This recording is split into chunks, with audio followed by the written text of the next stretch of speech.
இன்னைக்கு நம்ம பழைய இரும்பு கடையிலேருந்து இந்த மாதிரி ஒரு வினோதமான டிவைஸ் எடுத்திருந்தோம். ஆரம்பத்தில் பார்க்கும்போது இது ஏதோ மோடம் மாதிரி தெரிஞ்சது. அதுக்கப்புறம் எடுத்து பார்த்தா சைடில் ஒரு டிஸ்பிளே, 2-3 பட்டனு, பேக்லலாம் பார்த்தீங்கன்னா லாக் பட்டன், ரெக்கார்ட் பட்டன் சொல்லிட்டு நிறைய இருந்துச்சு. இது வந்து டிரான்சன் கம்பெனியோடது. பின்னாடி பார்த்தீங்கன்னா 8GB இன்பில்ட் மெமரின்னு மென்ஷன் பண்ணியிருந்தாங்க. இதை வந்து பென்ட்ரைவாகவும் யூஸ் பண்ணிக்கலாம். பென்ட்ரைவில் பாட்டு கேட்ட எப்படி இருக்கும் அந்த மாதிரி ஒரு டிவைஸாகவும் யூஸ் பண்ணிக்கலாம். உள்ளே ஓப்பன் பண்ணி பார்த்தப்ப ஒரு மதர் போர்டில் எல்லாத்துலேயும் எம்பெடட் பண்ணி ஒரு பேட்டரி கனெக்ஷன் கொடுத்துருந்தாங்க. மல்டிமீட்டர் மூலமாக பேட்டரி ஹெல்த்தை செக் பண்ணி பார்த்தேன், 0ல் இருந்துச்சு.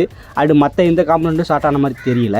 பேட்டரிக்கு உயிர் கொடுக்கலான்னு சொல்லிட்டு கொஞ்சம் நேரம் பூஸ்ட் பண்ணிட்டு இருந்தேன். அதுக்கப்புறம் லேப்டாப்பில் போட்டு பார்த்தப்போ அந்த டிவைஸ் ஆன் ஆக ஆரம்பிச்சிருச்சு. லேப்டாப்பில் பார்த்தீங்கன்னா இதோட இன்டர்னல் மெமரி காட்டுது. அது உள்ள போயிட்டு பார்த்ததில் கடைசி அந்த டிவைஸை 2007 யூஸ் பண்ணியிருக்காங்க. கிட்டத்தட்ட பல வருஷத்துக்கு அப்புறம் நம்ம கையில் கிடச்சி இன்றைக்கி நம்ம இது ஆன் ஆக வச்சுருக்கோம். அது எல்லாத்தையும் ஃபார்மேட் பண்ணிவிட்டு என்கிட்ட இருக்கிற கொஞ்சம் பாட்டை அதில் ஏற்றி முடிச்சுட்டு லேப்டாப்லேருந்து அந்த டிவைஸ் உருவினோம்னா ஆஃப் ஆயிடுது. அதுக்கப்புறம் சார்ஜரில் போட்டு பார்த்தேன், ஆன் ஆகிடுச்சு. அதுலேருந்து உருவினாலும் ஆஃப் ஆயிடுது.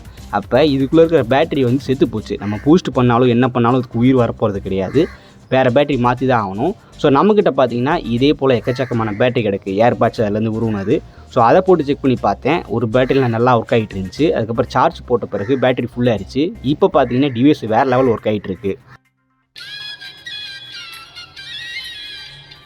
இந்த டிவைஸை பென்ட்ரைவாகவும் யூஸ் பண்ணிக்கலாம், பாட்டு கேட்கவும் யூஸ் பண்ணிக்கலாம். அது மட்டும் இல்லாமல் இது தம்மா துண்டுறதுனால இதில் சைட்லேயே பார்த்தீங்கன்னா ரெக்கார்டுன்னு சொல்லிட்டு ஒரு பட்டன் கொடுத்துருக்காங்க. அதை அமைக்கி விட்டிங்கன்னா யாருக்குமே தெரியாமல் இது வந்து எல்லாத்தையுமே ரெக்கார்ட் பண்ண ஆரம்பிச்சிடும்.